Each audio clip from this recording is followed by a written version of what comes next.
So we're at the point in the med school application process where I've now been accepted to multiple schools, and the problem that used to be, gee, I hope I get accepted to just one program, is now, which program do I pick? First world problems. So in this video, I want to invite you guys along in my thought process. I'll give you all the background information along with some of my thoughts, and at the end, I want your feedback. So go ahead and vote in the comments which of these schools you think I should pick, along with any other thoughts that you might have.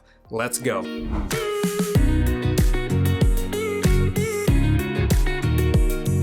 So currently we have 2 contenders. I've declined all other offers up until this point.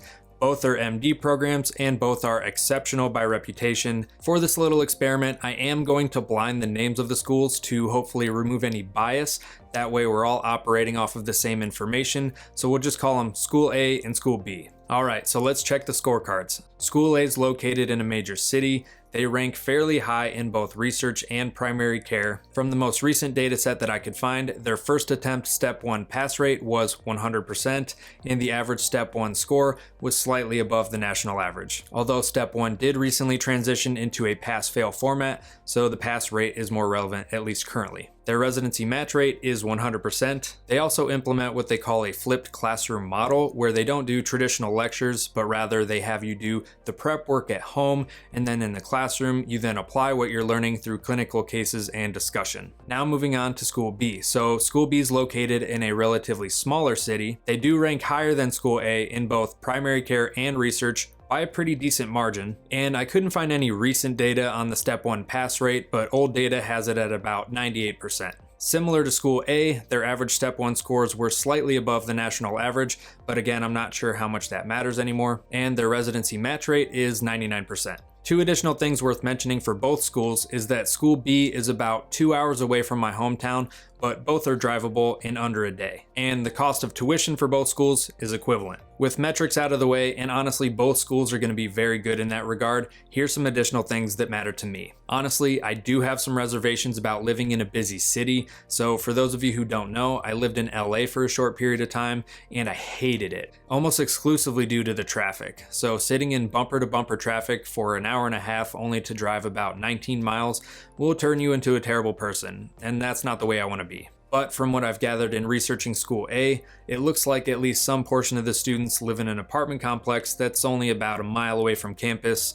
Plus, the city does offer more public transportation options, so this may not even be a big deal, it's just something to keep in mind. Conversely, the traffic around School B is great, so this wouldn't be an issue. Moving on to the next point, proximity to home. So med school is going to be plenty stressful already, so having those systems of support nearby, being close to family and friends might be nice, although on the other side of that coin, School A is only 2 hours farther away than School B. Another point related to location is clinical exposure and opportunities. So I'm honestly having a hard time believing that the smaller town would provide me with the same breadth of clinical exposure and experience that I would likely see in a larger city. But to play devil's advocate on that point, I would likely get more one-on-one time with the faculty and physicians in the smaller city. Another big difference for me between these schools is their teaching method. So I'm a non-traditional student and I have 5 years of undergrad under my belt, and all of those classes were traditional lecture style formats. And if I never had another traditional lecture ever again, I'd be just fine. So for that reason and more, the flipped classroom model that School A uses is very appealing to me. One sort of selling point that they use for this model is that sometimes when students undergo a traditional lecture style format,